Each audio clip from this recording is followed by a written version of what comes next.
Americans have been very concerned about the division between their fellow Americans. For the past 2 years leading into the 2016 election, tensions have been high between various groups of people. It seems as if everyone is in a war of opinions with each other, and everyone believes their side is the right one. When people say discrimination, the thought that comes to mind is typically racism, but we want to go further. Discrimination is described by the Oxford Dictionary as the unjust treatment of different categories of people, especially on the grounds of race, age, or sex. Discrimination does not occur out of thin air. It is practiced and reinforced. Most people or organizations discriminate because of prejudices or preconceived judgments or biases about specific groups. A field study in the Southern Law Journal found that weight-related discrimination in the workplace was more common than other types of discrimination, such as sexual orientation, religion, or disability. A recent study in the Journal of International Women's Studies found that Muslim women, regardless of their personal hijab status, perceived more discrimination in the U.S. than in the United Arab Emirates, and the participants in the U.S. sample reported more frequency and intensity of discrimination and a greater awareness of belonging to a discriminated group. Research carried out by the Exceeding Expectations program in Manchester's schools found that only 9% of pupils thought a pupil or member of staff would feel safe telling people they were LGBT in school. Over half of the pupils witnessed homophobic bullying in school, and 75% of staff witnessed homophobic bullying in school. 58% did not feel that their school was safe or welcoming for lesbians, gay people, or bisexual pupils. A study in the Journal of Multidisciplinary Research found that Hispanic businesses are the second fastest growing ethnic business in the United States because discrimination in the labor market and places of employment forces minorities to enter self-employment. So discrimination has the capabilities to foster positive outcomes if the group being discriminated against takes the initiative to change the situation. That's the dialogue we'll be having today. You're watching the Community Dialogue, and I'm your host, Destiny. Stay with us to hear from experts in the community and personal accounts of people's experience with discrimination.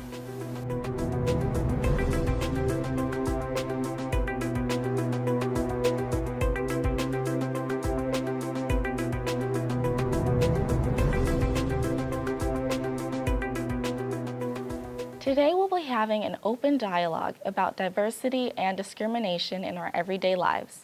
To better understand this issue, we'll talk with Dr. Patrick Allen, who is the Chair of Social Sciences and Public Services Division at the College of Southern Maryland, as well as Mrs. Tamika Love, who is a self-employed entrepreneur who has faced discrimination.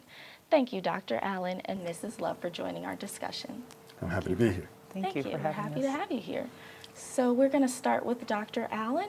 Do you mind explaining briefly discrimination and give some examples for the viewers and then going to your own thoughts? Well, I think the issue in discrimination, to understand it, particularly from a psychologist's point of view, is to understand that well, how people see themselves is built upon the fact that when they are told by other people who they are and what they are, and this is called the looking glass person. And what happens though is that I use other people to determine who I am. And so in that process, I want to be sure of who those other people are. And if they look like me, they talk like me, they dress like me, I know that I can use them whenever I'm trying to figure out how I should behave. And so that we join these groups, and these groups become our norm groups. They tell us what's right, what's wrong. The other side of that is that the further away you are from my norm group, the more different you are, the less likely I can use you as a person who can help me figure out what I should be doing in the world. And so what happens then is that I begin to look at my group as the good group and those people who are not like me as the bad group. And once we start dividing the world into good and bad, it becomes easier then to say, if those people are not like me, there's something wrong with them, there's something bad about them, and therefore we need to be sure that we don't interact with them, talk to them, or, and otherwise be involved with them. And that really is the basics of the psychology of what is happening. The problem becomes when I become able to take my prejudices and make them the laws or make them the social norms, and then we institute them against those people who we don't like. I see. Thank you for that. It's a very interesting insight. Ms. Tamika, do you have anything to say about what you just heard from Dr. Allen? Well, yes, what I find interesting is how we in society, in thinking about what Mr. Allen said about us recognizing ourselves being part of a group and then recognizing anything that is different from our group as a negative or as wrong, I believe that those things are taught. And so as we as a society become aware of those types of ideals, the effects of teaching our youth, our children, and even into adulthood, people into adulthood, how to look at other groups that are different than ours, we would be doing ourselves a service, a positive service, to not teach that different is bad. And so as someone that does work with youth on a continual basis, on a consistent basis, I think that since those ideals are learned, that we can really teach the children or just people in general to recognize that different doesn't necessarily mean negative. Different can mean a learning opportunity. It's an opportunity for you to know something that you didn't know about another group or about another culture or another ethnicity that would be beneficial to you. And so it is up to us as people within society to teach those that are coming up, so that in their latter years, or as society continues to develop, that the ideals would change from what it is that you're saying, from where they feel like they are part of one group and my group is the best and my group is the one that is right and purposeful, to the ideal where they might think that, oh, well, you may have something to offer that I may not have thought of. So I believe that that is definitely something that we can do if we just put our minds to it. Okay. That's great. So you have been personally affected by discrimination. Can you tell us a little more about that? Well, years ago, many years ago, before I had a family or before I had children, before I was married, I worked as a home health care worker in the medical field, and the purpose that field is to help maybe the elderly or people that are incapacitated in some way medically.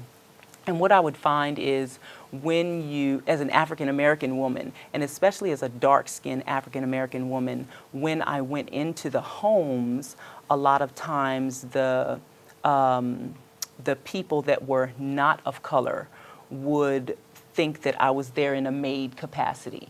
And so they might ask me to do something that was outside of the scope of my job description. So, can you clean this closet while you're here? Can you, clean this, or, something that was really outside of the scope of what my blood pressure taking, or making sure that you're getting your meds, or, whatever the situation called for. So that happened a lot. But what I recognized was a lot of times it was older people and Caucasian, and instead of getting upset, I think that our responsibility is to recognize the era in which they came up. And so, going back to what it is that I was saying earlier about teaching people what people are taught, they were taught that you, with the look that you have, this is who you are. And so instead of getting upset, recognizing that, even knowing that there is racism even in my own family, with my family being from down south, from Mississippi, recognizing that, I would just politely say that you know, that's not what I'm here for, or, you know, just give them a reminder of what capacity I was in, instead of getting upset and then moving forward. And so it is how, it's not just the racism or the discrimination that you experience, it's how you react to it also. If you think in your mind, okay, why is this person behaving this way, or why do they think the way that they think, I have a responsibility to not escalate the situation. Yeah. Dr. Allen, from a sociology and psychology standpoint, what kind of mindset do you think that sort of stereotyping comes from? Well, as I said earlier, part of how we become who we are is we do what our group tells us to do, so that we become part of the norm group becomes our reference. It tells, so that what we want to do, they can tell us what to do. The problem has to do with the fact that when our norm group 100,000 years ago said, don't go over to that part of the forest, there's a monster there. If you chose not to do what your group said to do, you went over there, there was quicksand, you died, and so your survival depended upon sticking with your group. So what happens then is that we develop these stereotypes, this idea about who people are and what they are, as a way for us to have kind of a shorthand to tell us how we should be interacting with that person. The other problem that we have today is that with technology, we can fly and be all over the world. People from all over the world can be among us.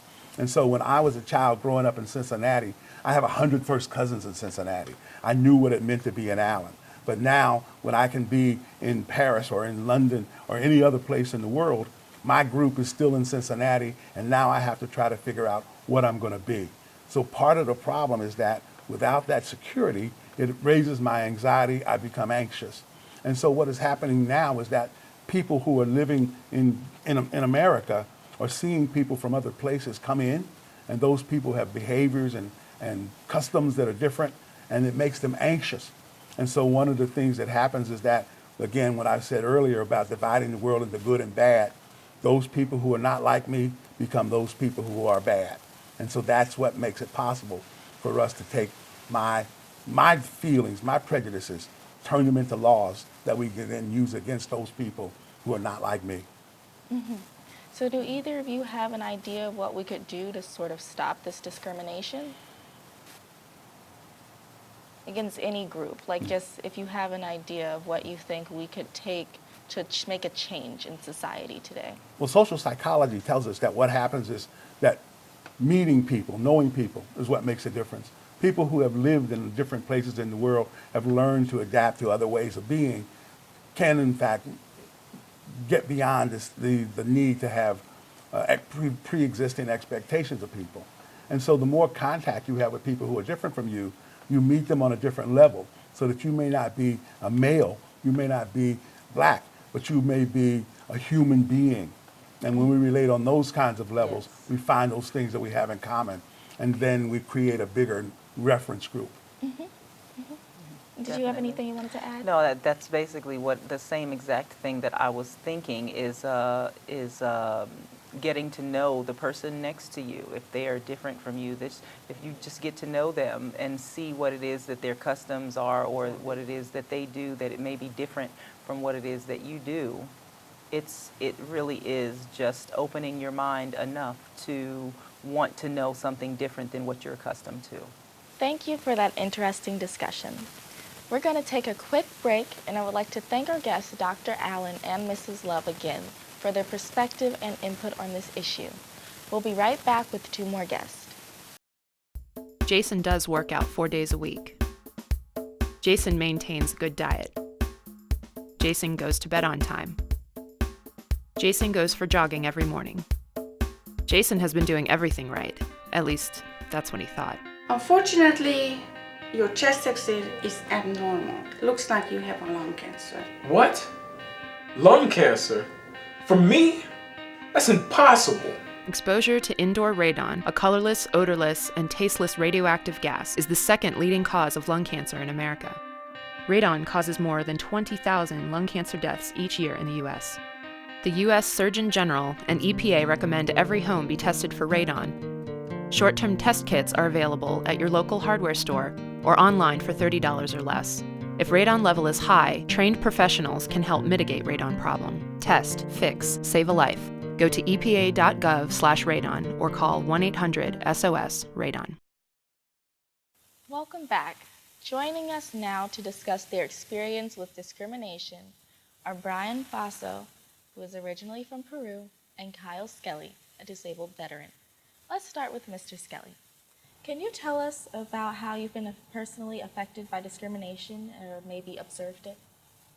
Well, I mean, you could see discrimination or observe it anywhere you go. It's not really something that you actually see just because nobody actually ever really talks about it unless you're talking about the KKK or other organized organizations. But you can kind of feel the presence of it. So I see it a lot because my background, disabled veteran, I applied to numerous jobs and I have gotten 0 hits even though my qualifications I feel are at least above average. I had a cum laude GPA, graduating bachelor's degree, but I still marked disabled down on all of my applications because it's in there. And I always try to be forthcoming with that information. And I've still yet to receive a job a couple years later. And then I'm also part of an interracial couple. Mm-hmm. So I can experience discrimination in that fashion. You, like I said, you don't really actually see the discrimination, you can only feel it. It's more of a feeling because nobody actually ever really talks about it. It's kind of like an elephant in the room. Mm-hmm. So being a part of an interracial couple, how do you perceive that people discriminate against you? Well, like we're around her family, sometimes you could feel like it might be, people are a little indifferent. Mm-hmm. You can almost feel like a begrudging nature about them. Is there anything you try to do to subside that a little? Just smile more. Smile more. Well, that's a good thing to do. How about you, Mr. Foster? What's your experience with discrimination? Well, when I was back in high school, a lot of people will think, oh, because I look Spanish, I'm instantly Mexican. So I just think that's ignorance, to be honest. I don't see why because I'm Spanish I have to be Mexican. They don't even come to think, oh, he's from Spain, he's from Peru, he's from any other Spanish country but Mexico. Because I don't see why, so I believe that's discrimination.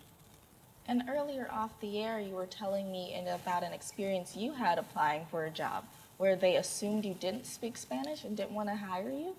Yes, I went into this business, and they actually wanted to only hire somebody who speaks Spanish. I went in there speaking in English, and they refused to give me any information or any numbers, and they told me to my face that because I didn't speak Spanish, they wouldn't hire me. So I told them to have a good day in Spanish, and I just walked away. How did that make you feel? I mean, it made me feel like first of all, they can't do that in the United States. Isn't that like a crime or something that you can sue for? And also, like, it made me feel like it's wrong. It's not right to do. It's wrong. Do either of you think that we could ever fully eliminate how discrimination is involved in the government, workplace, and places of education? I would say honestly no, just because discrimination is another word for racism in a way. If you're talking about race, or you could discriminate against sex, etc. But it's always going to be there. The older people are always going to think that they're more intelligent or more experienced because in their cases they very well might be. And then you have the instances with race. It's always been around for as long as people can remember. I can remember, right? So both of you would agree that it's not going away and that it's something we're training people in the younger generations to be brought up with? I would say people will become more okay with it, but it's always going to be there. Like you're not going to get rid of it in everybody. Mm-hmm. That's what I was going for. Oh, okay. So you don't think that we could move towards it maybe by providing better education and stuff like that? I feel like they do a fair amount of education now and still exists, and it'll weed itself out more with time. Time heals all wounds. But it'll still exist. Yeah. So, Brian, can you want to add to that at all? Well, I don't know if you mentioned it or not. I wasn't really paying attention, but you know, the way I see it is in homes, not only on the educational system, there also I've witnessed parents raising their kids as you know, to tell them how to hate and be like racist because they don't approve, like for example like African American families, they sometimes some of them like to teach their kids to not like white people, to be honest. I witnessed that, and that makes me feel like, why would you teach your kid that if you wanna make them have a better life? Why do you wanna teach them hate? Like, that is not right, to be honest, for me at least. And beyond race, you both being straight men, how do you feel about sexism and like the discrimination against people in the LGBT community? We would love to hear your thought it was your opinion turn to on those answer first this topics. I see everybody as equal, to be honest, no matter the sex or their sex influence. Sexual orientation? Yeah, sexual orientation. I don't really mind.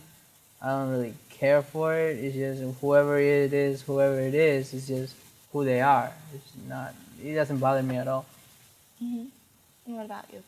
My fiance is bisexual. I'm pretty open to. I've gotten a lap dance from a gay guy before. It doesn't affect me, faze me at all. Okay. But go back to like the whole discrimination. I consider myself pretty open-minded with most things, but I even find myself at times discriminating against people, and I have to catch it. It's because it's inherent in our nature. It's almost, you know, the way we are. I agree. So, in America recently, we've heard news of the Muslim ban. How do you two feel about that and the discrimination against religions nowadays, even though we're supposed to be America, the freedom for religion and all of that? And now it's being kind of discriminating against religion in a country that was built on religious freedom. Well, about the Muslim ban, right? I think it's wrong in a way, but I think what the president is trying to do is, because most of the terrorist attacks are from those countries. I believe that's what he thinks. That's not what I'm saying, but by him doing that, he thinks he's gonna stop all the terrorist attacks from the airports, on aircraft, ships, and all that. So that's what his point of view is, but he's not seeing that it's also afflicting in other people and other religions, and like is making them feel bad for for who they are. To be honest, he shouldn't be doing that.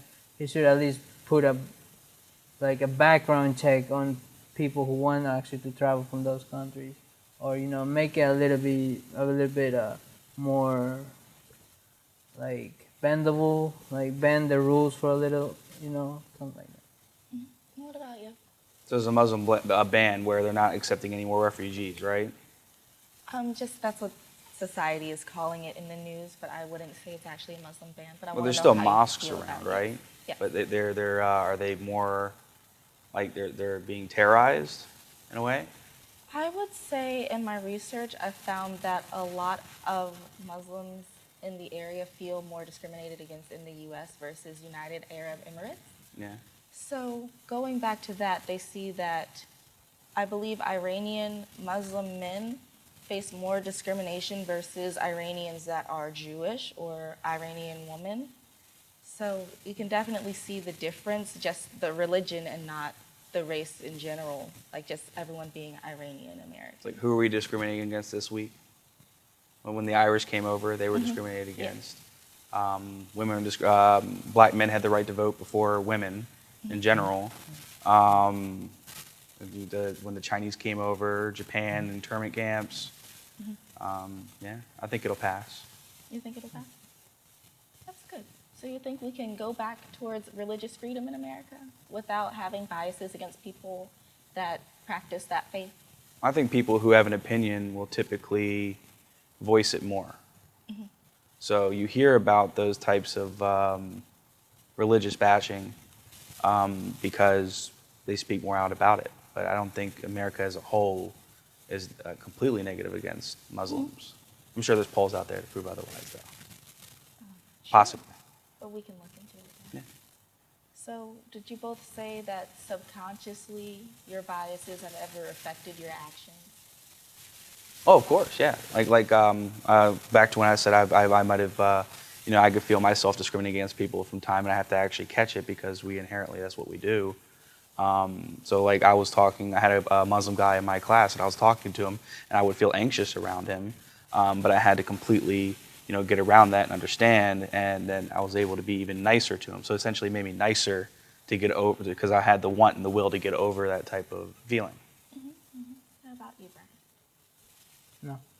You don't think you ever subconsciously feel a certain way about certain people just because of a bias you may have or a prejudice?